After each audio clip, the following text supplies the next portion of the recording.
But anyway, we have two LiPo batteries here. You can see this one is nice normal square shape, while that one is not. It has, looks like it had a lot of fun about 8 to 9 months ago, but now she's facing adult responsibilities. Everything is bubbled up here. This is basically useless. I went to Europe. This is the one that was actually in the crash I did an article about earlier. The battery, it hit pretty hard, but it seemed like it was more this shape, and it was okay. And it slowly started to bubble up, which should have been a sign, and I ignored the sign. But this one, I went to Europe for half a month, came back, and fortunately it didn't catch on fire or anything. But it is a lot more puffy. It's not going to hold, I'm not even going to try to put a charge in it. We need to dispose of this one. And to do that, there's several different ways. The one we're going to try today or this week, is the saltwater method, where basically you take the battery and dump it in salt water.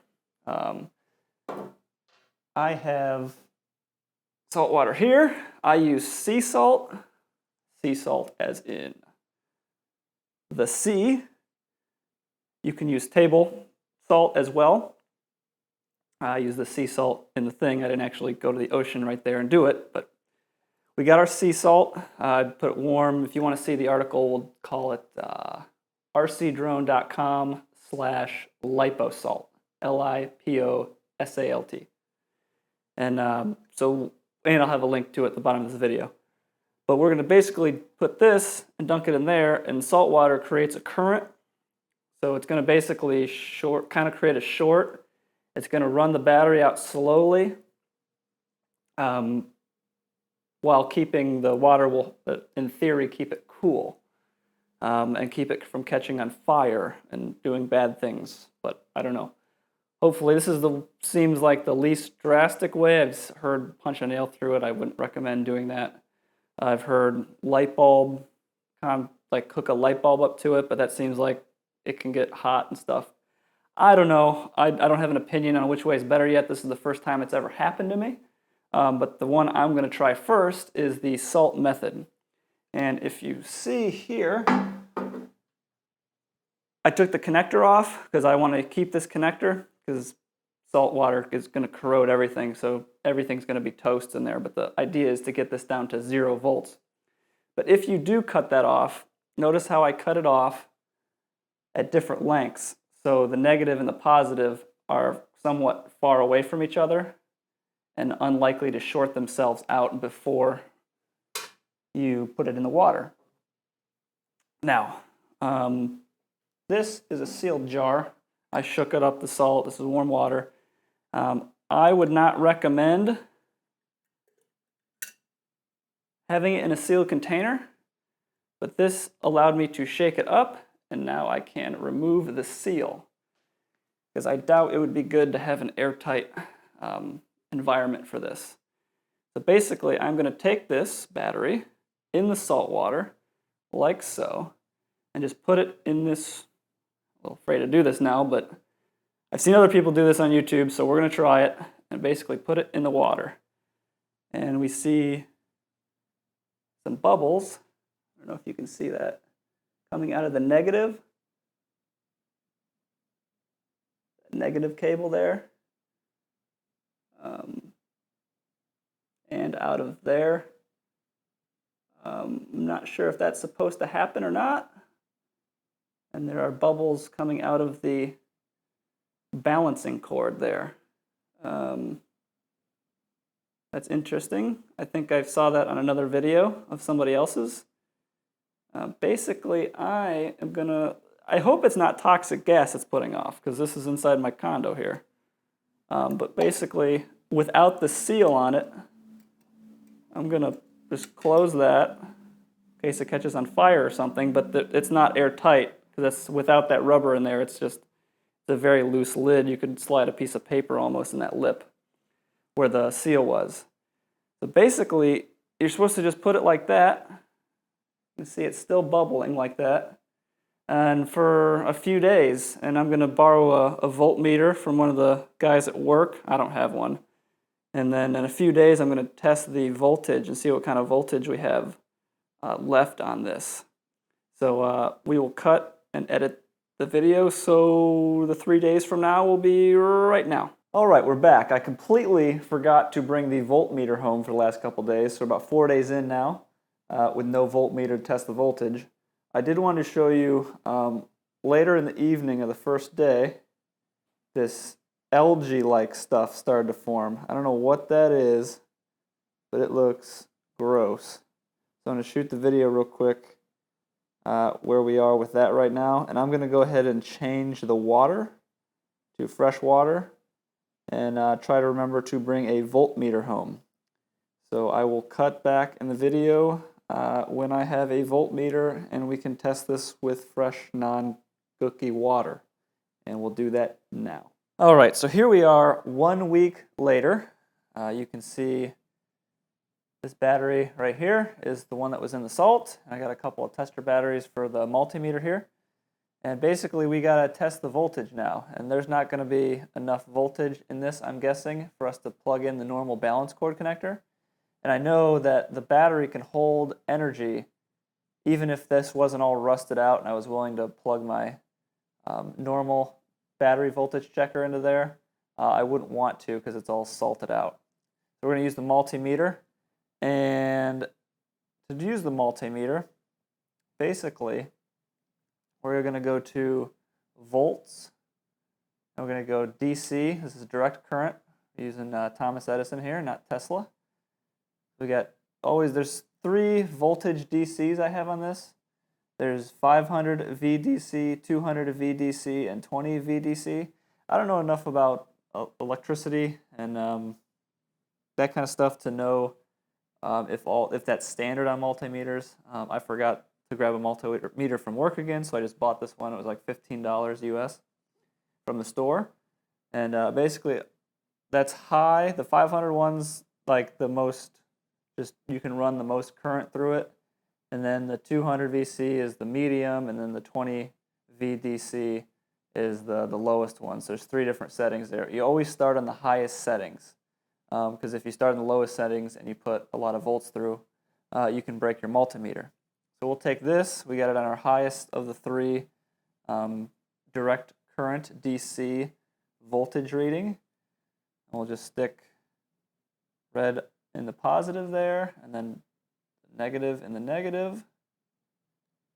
You can see we're reading 22, and we'll go down 1 notch. That's what we're looking for right there.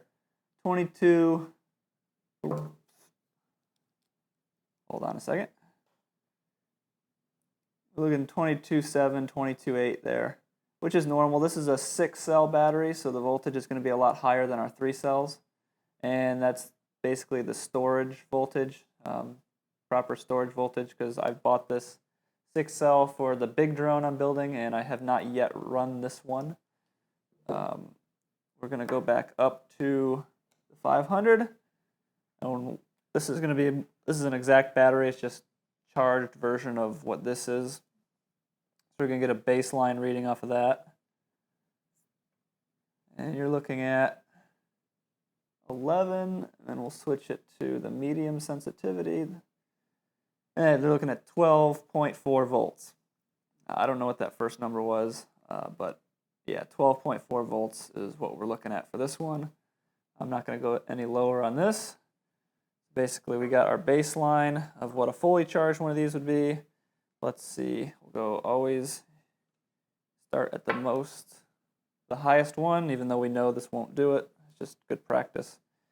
I'm going to strip some of these wires here so we can get a better read on it.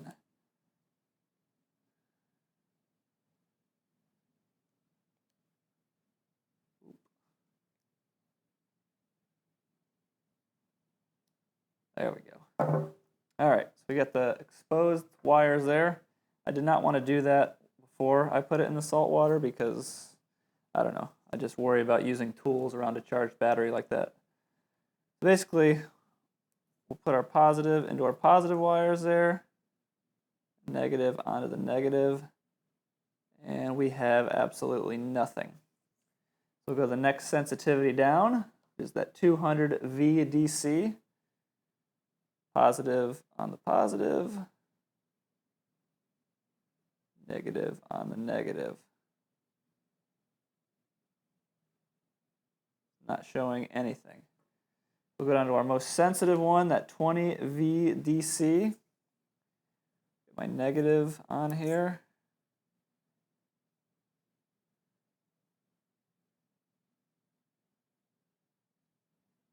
And then hook up the negative there, and then we'll do the positive. And we are getting a voltage reading right there, -4. All right, this hooked up backwards. How can that be? Black to black, red to red.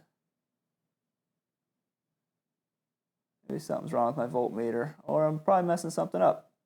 But anyway, you are seeing that there is voltage. That's weird. What if I do positive? Is there reverse voltage? I don't even think that's possible. But regardless, we are seeing voltage, so this battery still has a charge on it. This really isn't safe to dispose of yet.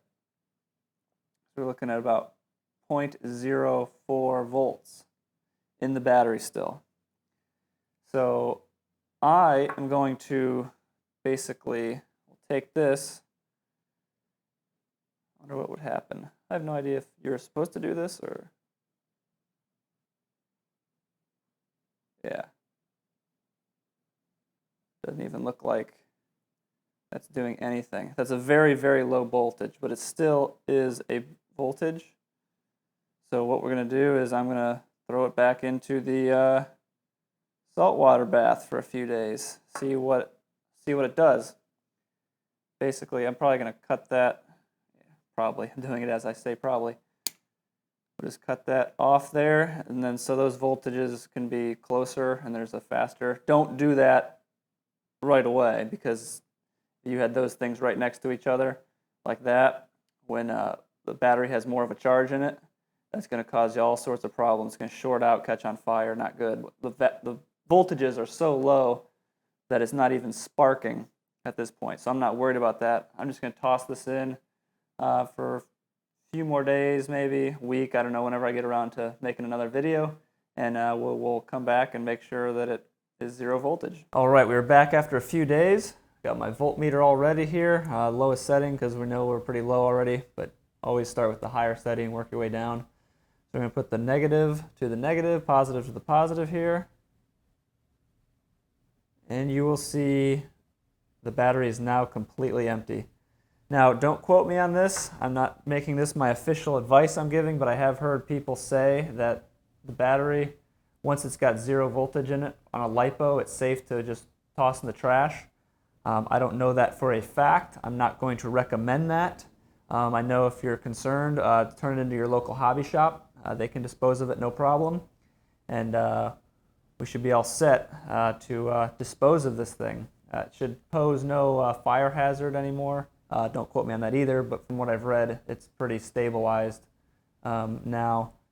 But yeah, should be good to go. That should conclude the Salt LiPo battery disposal method. All right, I'm back for a bonus update real quick. I've been having this battery sit around over the last several days, and every day I've noticed that the voltage has actually been going up.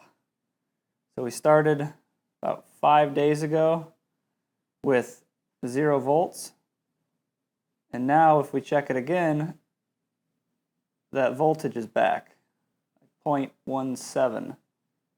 I'm not sure if that's 0.17 of a volt. We are in the most sensitive setting, but it is still here if you check it.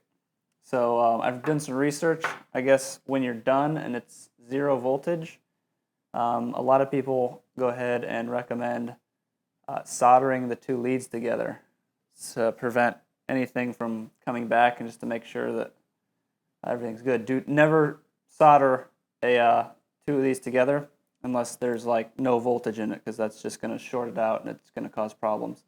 So I'm going to throw this back in another saltwater bath, get it back down to 0, solder these together with my new soldering iron. I'm not going to show that process because I am admittedly the worst solderer in this drone spectrum.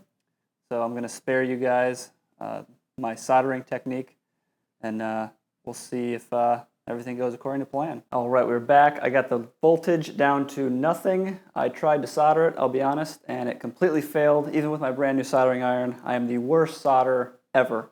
But I took the one of those wire connectors that you just twist on to connect the wires, keep the voltage at 0. This battery is done.